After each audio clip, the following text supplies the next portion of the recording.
Hey everybody, Chris Grest here. So today we're going to talk bolt action rifles. Let's get started.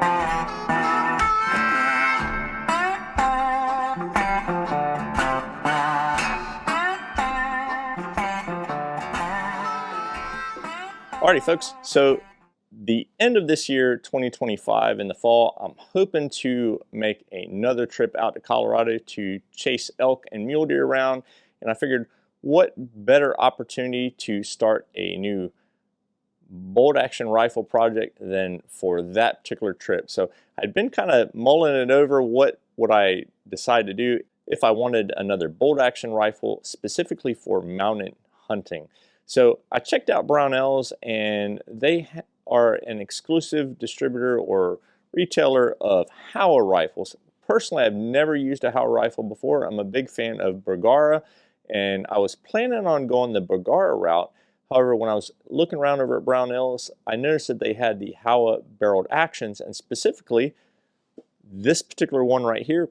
This is a 6.5 PRC with a carbon fiber barrel. Now, any of you guys know if you're hunting in the mountains and hiking a lot, you want to kind of shave weight as best you can. So I figured a carbon fiber barrel would provide a little bit of a weight savings, also the rigidity of a bull barrel, because I do plan on using a suppressor for this particular rifle. Now, you can actually get this entire rifle complete, or you can buy, again, exclusively through Brownells, you can get the barreled action as I did here, and then I went over to Stockies and I selected the carbon fiber stock that actually you can get as a package deal with the barreled action. So rather than getting it complete, I kind of went two directions and actually saved a little bit of money doing it that way. So if you have any more questions about how to do that, just let me know. But anyways, back to the Howa barreled action here. So this is their 6.5 PRC. It is a 24-inch barrel. Now, I'm totally new to the 6.5 PRC. Never had anything in that caliber before. It's a relatively newer caliber, a little bit newer than the 6.5 Creedmoor, which I have a lot of experience with over the years. And originally, my plan was actually to pick up a 6.5 Creedmoor. However, for those that hunt elk know that 6.5 Creedmoor is a little on the anemic side, or it could be, not that it won't take elk, it's plenty capable, it's just it allows a little less room for error. So the 6.5 PRC has on average about 200 feet per second faster, so you get a little bit more reach and also maybe a little bit more energy behind that. So for elk, it should be pretty good for elk, and then it will be great for anything under elk. So mule deer, whitetail deer, stuff like that. So I didn't want to purchase a rifle that was strictly for elk hunting. I wanted something that was versatile enough that I could use for other things. So anyways, back to the Howa 6.5 PRC. This thing does come with a two-stage trigger. Initial impressions of this thing overall, it's a pretty slick package for what it costs. It's really, really inexpensive for what you're getting here. Again, a very high quality carbon fiber barrel. It's a 24-inch. It is threaded at the end here, 5/8 by 24, so you can add any sort of muzzle brake or suppressor, whatever you plan on using. This is a long action, so rather than a short action like the 6.5 Creedmoor and your 308 and stuff like that, it is a long action.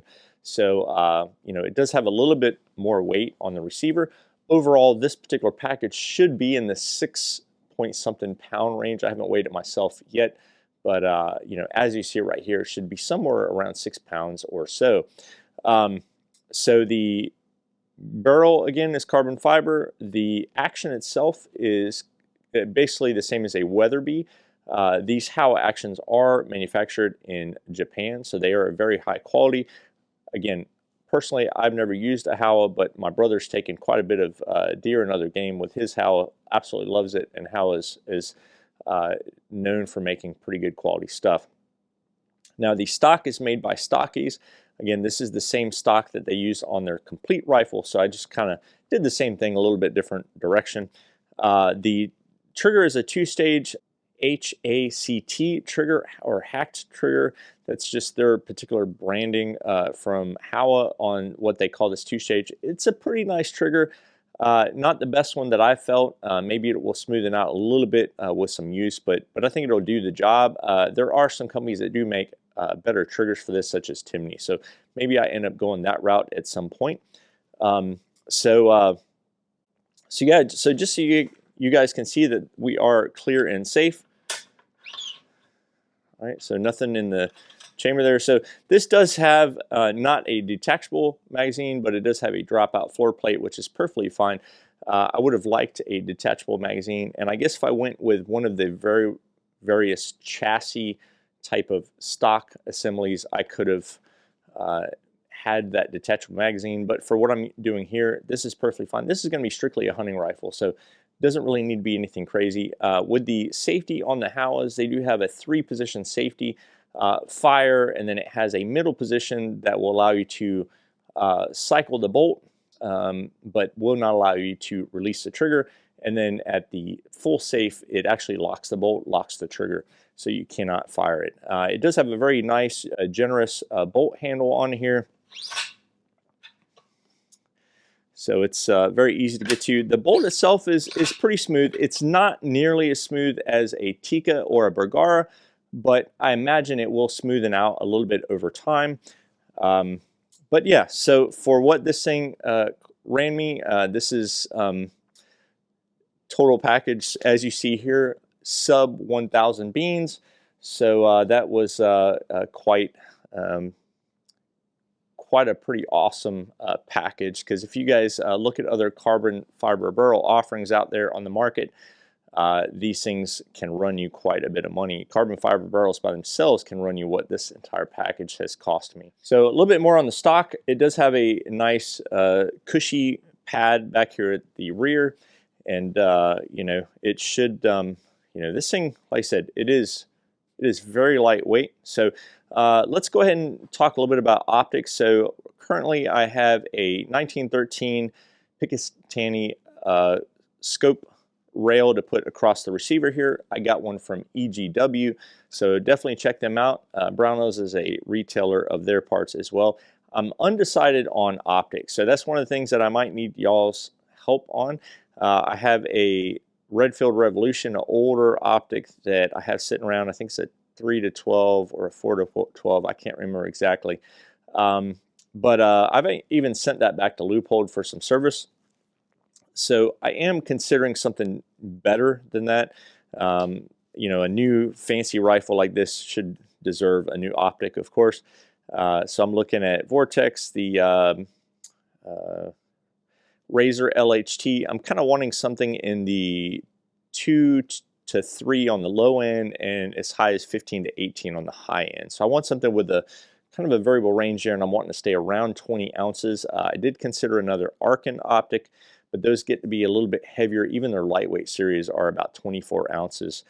And yeah, so I'm still not ruling out another Arkin, but yeah, the other option I was kind of looking at was one of the Leupold options. I'm a big fan of Leupold, so either the VX5 or VX6, something in there, or maybe the Mark IV HD, but I think the Mark IV HDs tend to pack on a little bit more weight. I would prefer illuminated, just to give me a little bit of extra advantage in low light conditions as well.